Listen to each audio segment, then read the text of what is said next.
I'm back. It's the Prez. It's first pitch. It's Tuesday. For those who missed me, I'm back. For those who hate on me and didn't miss me, I'm back. I got Dave Cokin, the legend himself, with us, and Ralph Michaels from Cal Sports joining today. I'll tell you a little bit about my trip to Nashville and Memphis in a few minutes. Dave Cokin, how are you? And how was Drew? Oh, it was... it was just awesome to be able to get through shows without technical glitches. I'm practically getting used to that. Yeah, well, you know what? I'm back, and so are the technical glitches. But the good news is I've set up my studio. I have a guy coming over today to show me how to use it. There's a picture. Hold on. Dave, there's still operator errors even with the new studio. So is that really going to change? No, but it's all part of the lore. Anyway, lots to talk about before we get into baseball. And like first pitch every day, we take apart every game on the board, top to bottom. So first, listeners out there, we're going to be restructuring all of our shows come fall. We're going to have a big schedule. I'll be doing my NFL presidential address with Kelly Stewart. We'll be taping every single Wednesday. That's our flagship NFL show. Last year we peaked at 21,000 viewers in 1 week, and this year we're going for 50,000. On Tuesdays, Dave Cokin and I will be doing a college football show. It'll be an hour long. It'll sit up all week. And we will have a different guest every Tuesday, but it will be a show mostly about Dave Cokin, because is there a better college football handicapper on the planet than Dave Cokin? Dave, do you want to add to that? Well, I've never measured myself against anybody else. Humility. No, I don't. I don't know what anybody else does. I don't care. But as long as I'm doing okay, I'm pretty happy. And it's been my best sport for 4 decades, and the last 2 years have been really good. So I'm pretty confident going into this season. Not many things I've been doing consistently for 4 decades. As well, Morning Joe will be back. It'll start on September, and Puck Time will be back, and there will also be a Hoops show. So as a result, we're going to need to keep these shows to about a half an hour, which means the structure for first pitch moving forward starting on Monday will be Dave, myself, and a guest. We'll talk 4 to 6 games each day. Not every game. We will go deep into 4 to 6 games a day, and then we will have the extra inning section where we will spend 1 minute on each game. If you guys want, sorry, Dave. I was going to say, I suspect that what we'll end up doing is skipping a lot of these huge number games. Yeah, there's going to be a lot of them heading down the stretch, and really spending time talking about a $3 favorite is, well, kind of a waste of time. Yeah, agreed. And listeners, my Twitter is Prez, at Prez Wager Talk. If there's any games you want us to discuss, we tape these shows at noon Eastern every day. Just tweet me or email me at prez@wagertalk.com if you want us to talk about a particular game. If we get that email, I promise you we will talk about that game. Ralph Michaels. Welcome, my friend. I want to talk to you about your NFL preseason. Since you've joined us, you are 35-16 in NFL preseason. That's 35-16. For you mathematicians out there, that's 68%. For you bankers out there, that's what we call free money.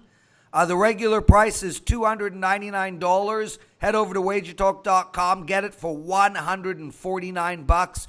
No coupon code required.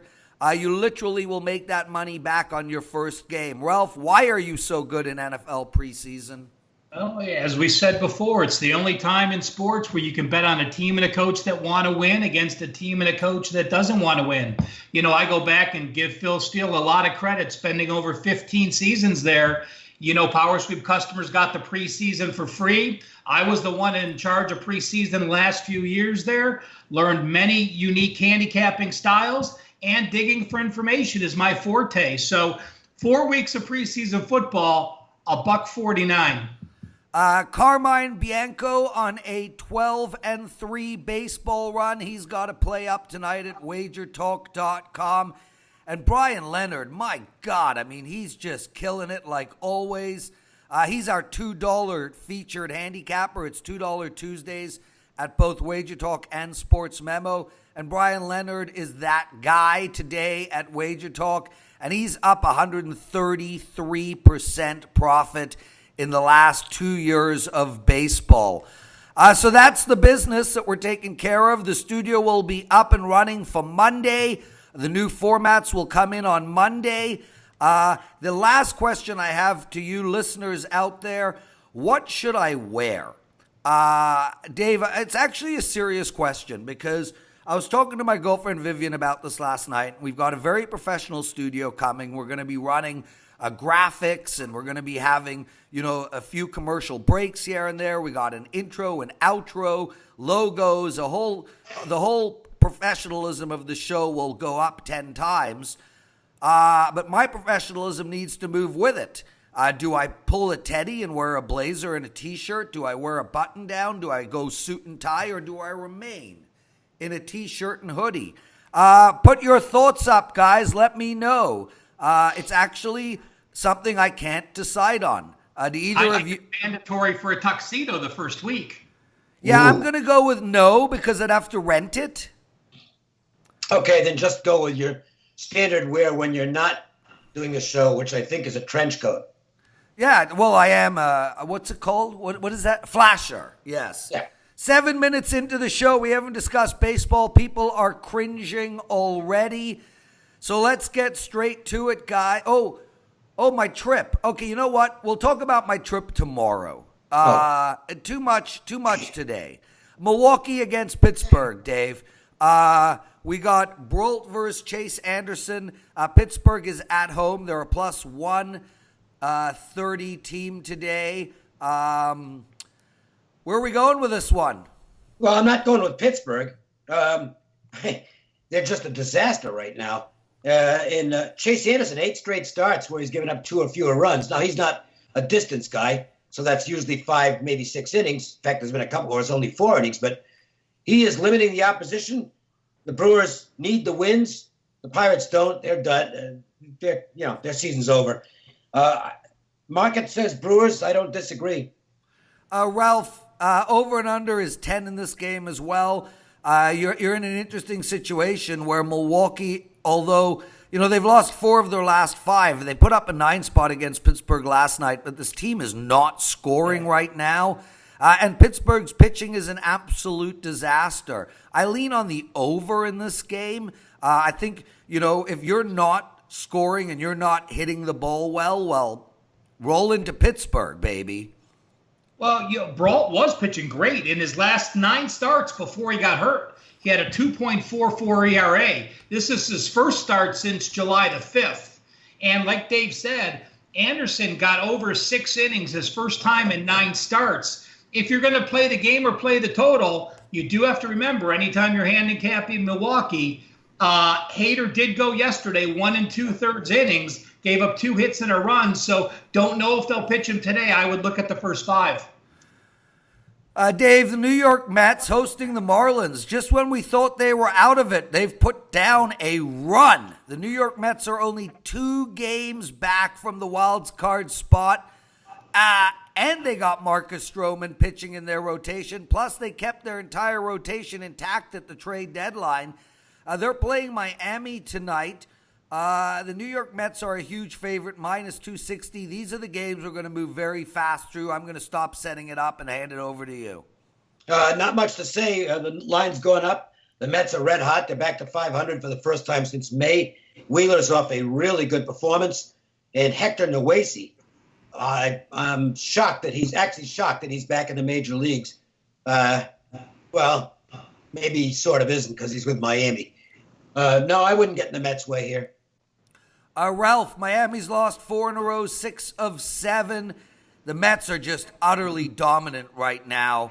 I can't lay that type of juice. What are you doing?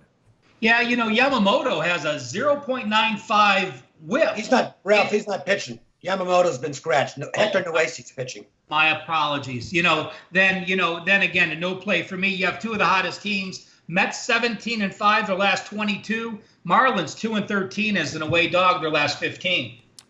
Guys, remember to head over to wagertalk.com. It's $2 Tuesdays. You get Brian Leonard's entire baseball card today for only $2.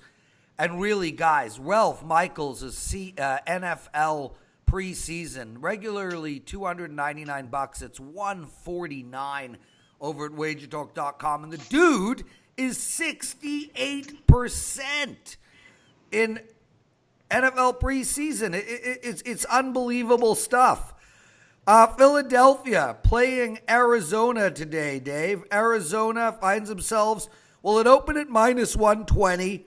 We have a minus 138 on the board at Bovada, but on a whole, it's around minus 135. Philadelphia zigzagging. One loss. And Arizona, they're just doing exactly what they've been doing all year and playing somewhere around 500 ball. Philadelphia holding on to the wild card by half a spot. Arizona 3 games back. This is a juicy National League wild card race. What are we doing in this one, Dave? Well, Arrieta's pitching through an injury, and he's getting by on gumption at this point. He's not a guy I'd want to go with necessarily. Mike Leake making his first start as a Diamondback. He's very familiar with these surroundings because he went to school at Arizona State. And interestingly, his past performances, and it's obviously a very small sample, but his past performances going home, if you want to call it that, have not been good. But I think he's probably pretty excited about pitching for the Diamondbacks.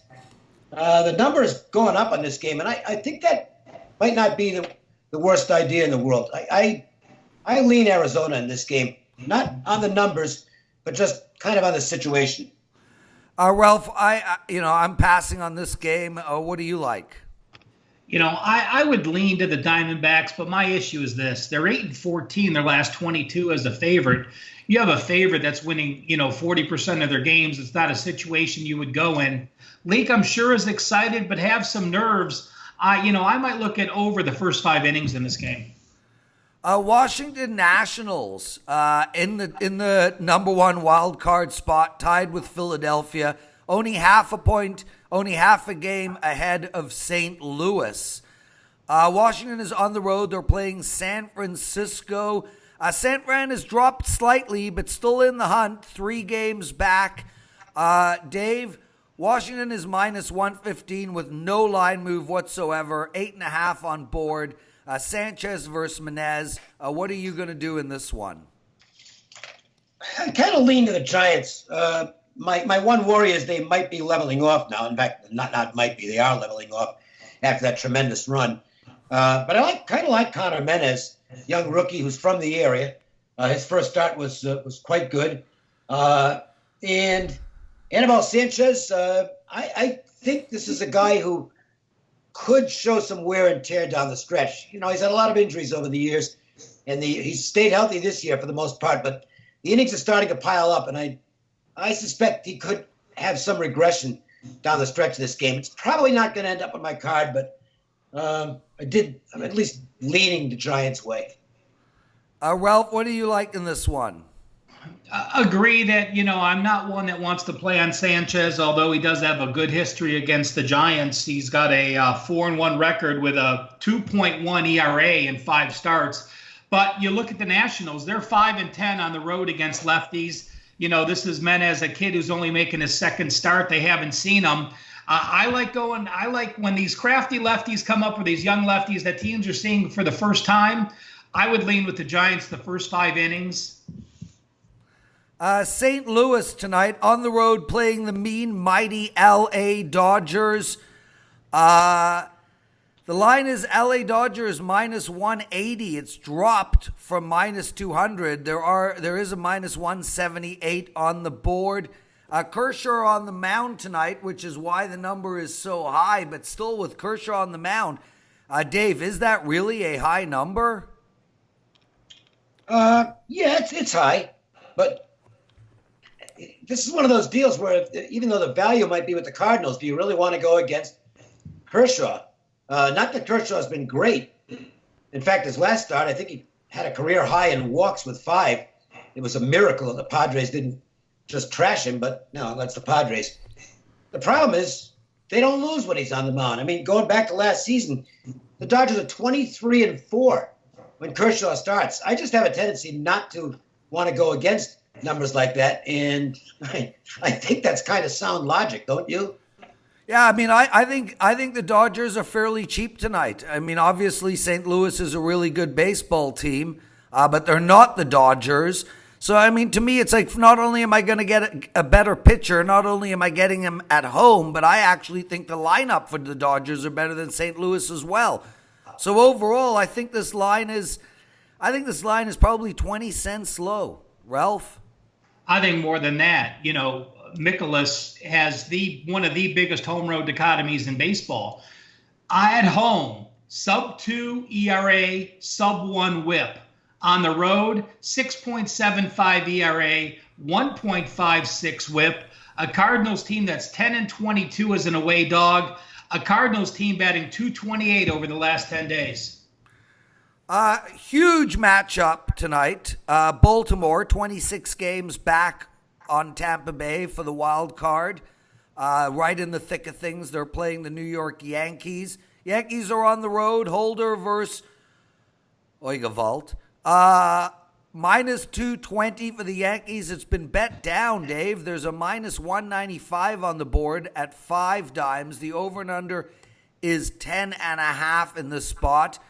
I think you could. I mean, I'll make an argument for the Yankees on the run line tonight.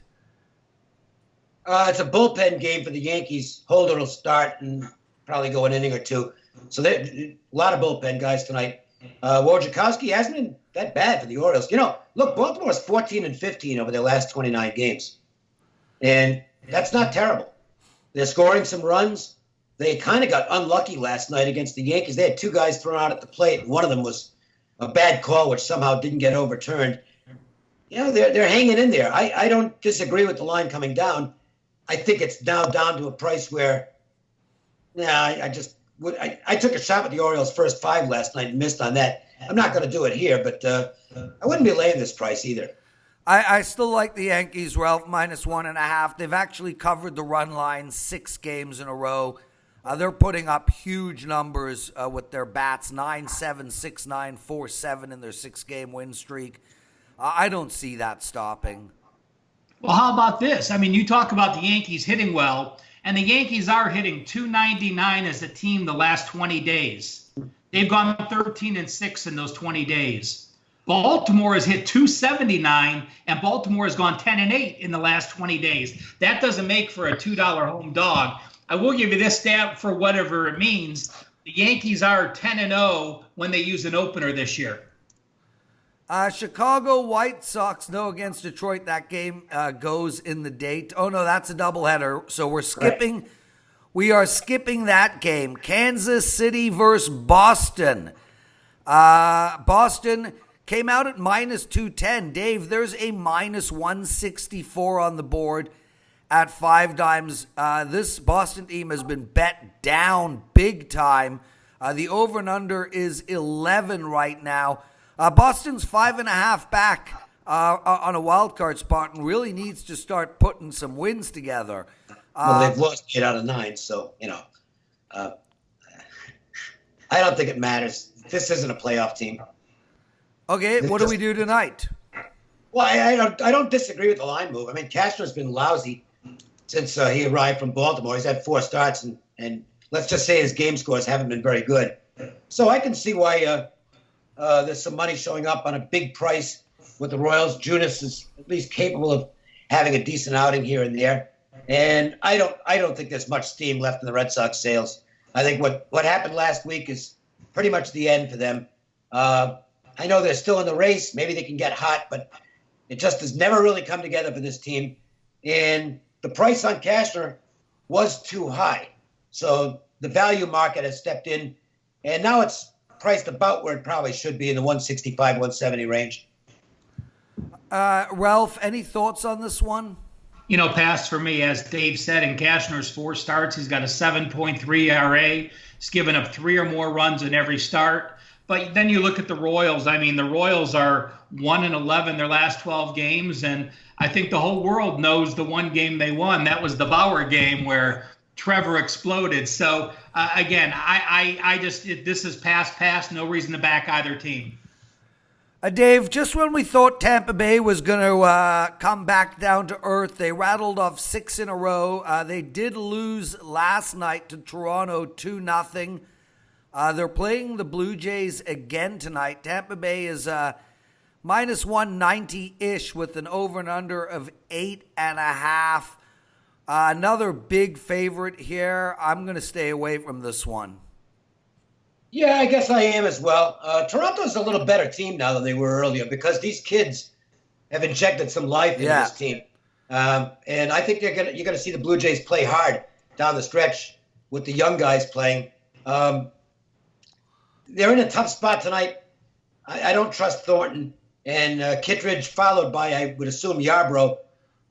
Probably a tough combination for Tampa. I think the Rays had a bit of a flat spot yesterday coming out of a great week. And they just didn't show up last night, but I wouldn't be surprised if they do tonight. Yeah, Thornton, Ralph, has really pitched badly his last 3 games. I mean, he has an ERA of a hair under 9 in that spot. I can't make an argument for Toronto at all here. And I think we're going to see Tampa get back to their winning ways. What do you like in this one? I like the over. The Rays are hitting 302 over the last 10 days. They've gone 7-1 to the over in that roll. And you look at the Blue Jays. The Blue Jays are hitting 298 over that in the last 10 days. And you look at the Blue Jays, and they may be 1-3-1 over under. But that's just because they played the Orioles and they held the Orioles to no runs, as they scored 5, 4, and 5. I like the over. Great matchup tonight. Texas against Cleveland. Cleveland's 2 games up in the first wild card spot, only 4 games behind Minnesota. This team has been playing outstanding baseball for a while now. Line came out at minus 210. It's been bet down to minus 184. Over and under of 10.5 on the board. It's Plesac versus Gerardo. Dave, where are you going in this one? I think the number's a little high. The Rangers refused to go away. It looked like their season was done as they hit a skid, but now they're back to 4 games over 500, and they're not a favorite to make the playoffs, but at least they have a pulse. The Indians have been very good when Plesac pitches 9-3 in his 12 starts, and they should win this baseball game. But I still think it's overpriced. It's one of those games where if you like the Indians, you're going to have to just accept the fact you're paying a penalty to bet them. That said, I'm not going to take Texas, but I just can't justify laying almost $2 with Plesac and the Indians. Texas has won 5 games in a row, and actually their last loss was with Gerardo on the mound. He pitched very badly, 4 innings. Ralph, he writes the ship, and they live tonight, or it's about Cleveland? Well, yeah, again, I agree with Dave. I don't want to play that price with Cleveland. On today's Joe's Angle today, just the stat I looked up, the last 10 teams that lost 1-0 as a 140 home favorite and were a 140 home favorite the next game, like the Indians are and did, have won 10 straight games going back to last season. So, getting shut out 1-0 at home as a favorite, being a favorite again, has been a solid trend. Guys, it's $2 Tuesdays over at wagertalk.com and sportsmemo.com. Brian Leonard is the featured $2 Tuesday handicapper as well. Don't sleep on Carmine Bianco.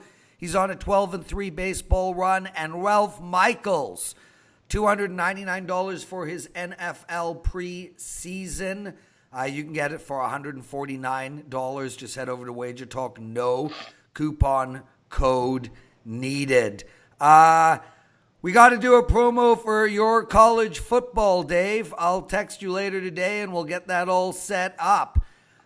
Dave, the Angels were so hot 3 weeks ago. They've really come back down to earth. Yeah. They're done this year. They've lost 5 in a row. They're 9 back in the wild card race. They're playing Cincinnati. Both these teams are just literally playing the season out at this point. You got Cincinnati, minus 160 was the opener. It's down to minus 138 at our friends at Heritage Sports. The over and under is 10. What do you like? Not the Angels. They're just too short-handed, and I think the steam's going out of their sails. And 3 more guys on the DL. Pena, ACL, so he's probably going to miss next year as well. Andrelton Simmons, which is, you take him out of the lineup, and that's a big loss. Suarez hasn't shown a whole lot. DeSclafani's pitching pretty well for the Reds. But, the market has gotten involved here because I think the Reds did get overpriced a bit. It's tough to make a case for a team 5 games under 500 being this much of a favorite. So I think the price is probably about where it should be now. With just removing the price from the equation, I think the Reds will win the game, though. Ralph, any thoughts on this one? Well, you look at DeSclafani, you talk about a hard luck pitcher. In his last 10 starts, he has more strikeouts than innings. He's only gotten 10 runs of run support in 5 starts. He's 1-4 with a sub 3-point ERA in that span. He's pitching well. He's not getting run support. It's one of those games against lefties where they're under 500. I look for the under in this game. He's Ralph Michaels, Dave Cokin with us. It's first pitch tomorrow. Myself, Dave Cokin, and Dwayne Bryant. We start the new format on Monday. Dave, what a game last night between the Cubs and Oakland. The Cubs win 6-5. Game went over the total. They've won 4 in a row now, but Oakland is just as hot. They've won 3 of their last 4, 6 of their last 8. Oakland is half a game out behind Tampa Bay for the wild card. This team is just playing really, really solid ball. They're on the road, Anderson versus Leicester. The line has it's moved slightly, but not really a lot. It's minus 140 to 145 for the Cubs. And the over and under is 9.5. I like the Cubs tonight here, Dave. I don't disagree. I made the price a little bit higher because the Cubs are just a monster at home. Yeah. They've been terrible on the road, but at home, they're just not losing baseball games. And I don't want to go against a team that's not losing baseball games. It's borderline for me. I don't think I'm going to end up playing it because I don't know if I just don't want to lay 140 against an Oakland team that's gritty and finds ways to grab games. But I would have to lean Cubs here. I'm with you there. And the Cubs have not lost 2 games, 3 games, 4 games in a row at home a lot this season. This team has just been lights out at home all year long. I got them coming off of a loss, still playing really good ball. Ralph, the Cubs are 40. They didn't lose, though. No, they won. You're right. My bad. The Cubs are 40-18 at home. I see no reason why that doesn't continue. Yeah, 35-15 as a home favorite, 3-3 as a home dog. I will mention these 2 numbers just because I actually lean a little bit on the opposite side against lefties. The Cubs this year are 10-13 against lefties. The A's against southpaws, 19-8. And you look at the A's, they're 13-9. Their last 22 as a dog. You're up over 500 as a dog. It's a team that I would always keep in the mix. Minnesota. Cleveland was sneaking up on them. I think they got within 1-2 games, and then Minnesota went on a run. They've won 4 in a row. They've won 7 of their last 8 games, and they're back to hitting the ball all over the park. They've gotten 11 runs twice in their last 4 games. They are set to break the Yankees' home run record with a month to spare. It's Barrios versus Folty.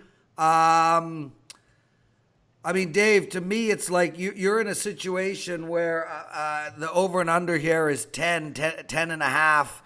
It's minus 153 for Minnesota. I'm all over the over in this game. I'm going to go the opposite way on the first 5. Barrios he's back on a roll, and the Braves haven't seen him because he's in the other league. I think there's a few guys in their lineup who faced him one time. So Barrios could severely limit the Braves' offense tonight. Foltynewicz is the interesting part of the equation. They masked it as an injury, but he got sent down because he was getting crushed. And he did have an injury early, which probably set him back, but the home runs were just absolutely amazing. 16 homers in 59 innings. And so they said, well, you're hurt. So you're going to go down and pitch in AAA. Now, here's where it gets interesting. I know it's AAA and not the majors, and it's certainly not the Twins. But I think it's interesting to note that in 33 innings for Gwinnett, he didn't give up a single home run. So I think Foltynewicz might have figured something out. And it's not like this guy is a terrible pitcher. I mean, he made an all-star team and was pretty good for a while.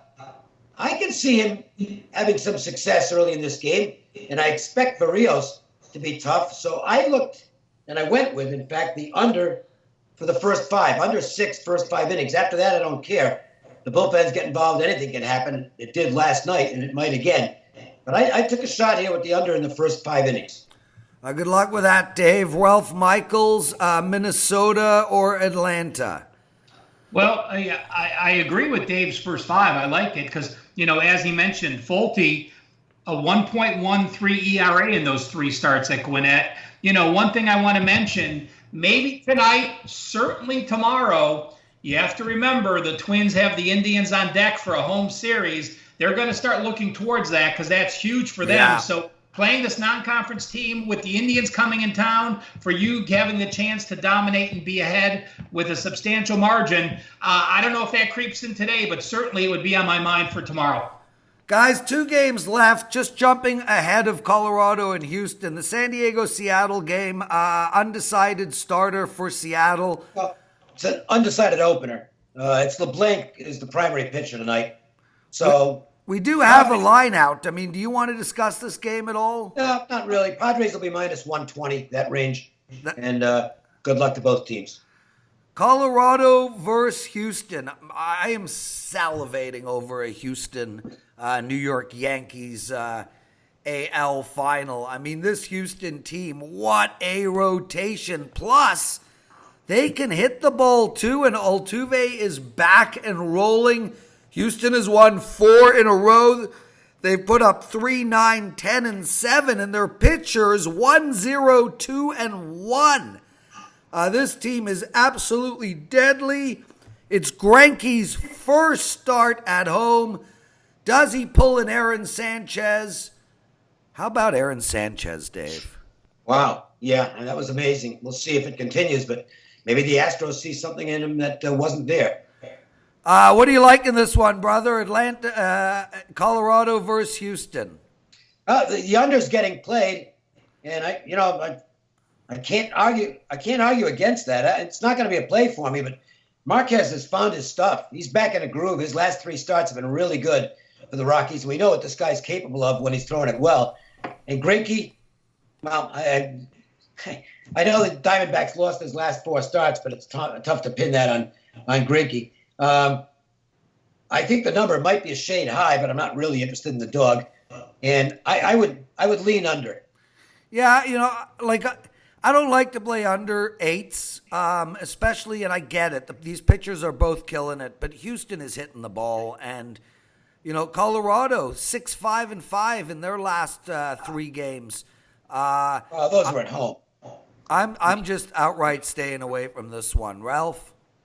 Well, it's a situation where Marquez has a 0.87 whip on the road. That's elite. There's only a handful of pitchers that have a sub-1 whip, but he doesn't get some of the credit he deserves pitching in Coors. Colorado Rockies have gone under 8 straight games. The Houston Astros are 5-12 over-under their last 20 days. So certainly they say to the under. And Prez, this year, when totals are 8 or lower, the number's 182, 204, and 20. So 47% to the over, 53% to the under, just basically looking at when a total is 8 or less. He's Ralph Michaels. I'm the Prez. Dave Cokin with us. Guys, great show. Tomorrow, me, Dave, and Dwayne Bryant. Everybody make sure to comment. Let me know what you think I should wear coming up into the new formatted shows starting on Monday. Boys, love doing it. Missed you guys. And we're back tomorrow. Thanks so much. Hey, Dave, one last thing. Dave, you can be honest with Prez and tell him you think he should wear a Drew Martin mask. You know, Ralph, I would love to wear a Drew Martin mask. The guy's a hell of a lot better looking than I am. See you guys. Later, boys.